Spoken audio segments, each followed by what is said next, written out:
Hi kakuyas, this is your Kuyas EA, ang inyong go-to channel para sa pamamasyal, tips, at kung ano-ano pa. Kung bago ka dito, don't forget mag-subscribe at i-click ang bell para hindi ka ma-miss out sa anumang informative content namin. Ngayon, pag-uusapan natin ang isang common issue na pwedeng mangyari kapag bumibili o nagbebenta ka ng sasakyan. Ano ang gagawin mo kung may pagkakamali sa deed of sale? Tulad nagmaling pangalan o aksidenteng napirmahan ng seller ang pangalan niya sa parte ng buyer. Madalas itong mangyari at nandito kami para tulungan kang ayusin ito.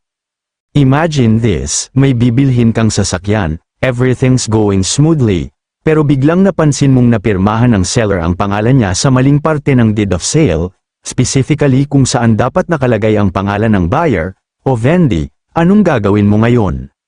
May dalawa kang pangunahing opsyon para itama ang pagkakamali. Una, ang affidavit of correction. Isa sa mga paraan para ayusin ito ay ang paggawa ng affidavit of correction.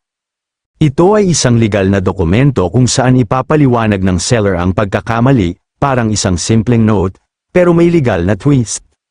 Ganito ang gagawin mo, ang seller, at minsan pati ang buyer, ay magsusulat ng affidavit na nagsasaad kung ano ang naging error.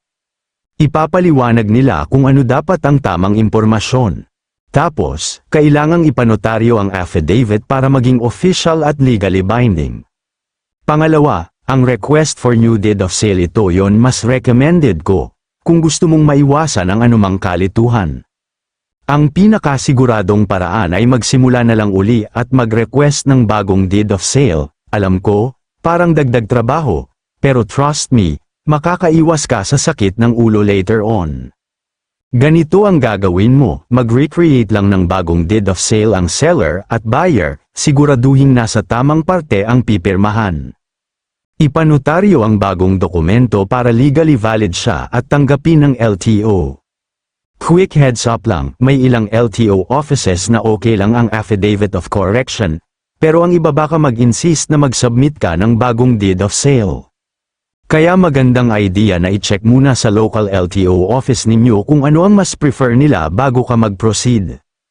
At kung sakaling mangyari sa'yo ito, alam mo na ngayon ang gagawin, whether mag-affidavit ka or magsimula uli sa bagong dokumento, pwede mong ayusin ang pagkakamali at ituloy ang transfer of ownership ng walang masyadong hassle.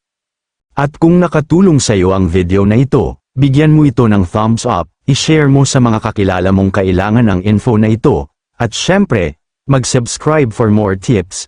Kung may tanong ka o experience na gustong i-share, i-drop lang sa comments below. Thanks for watching, and as always, drive safe at magkita-kita tayo sa susunod na video.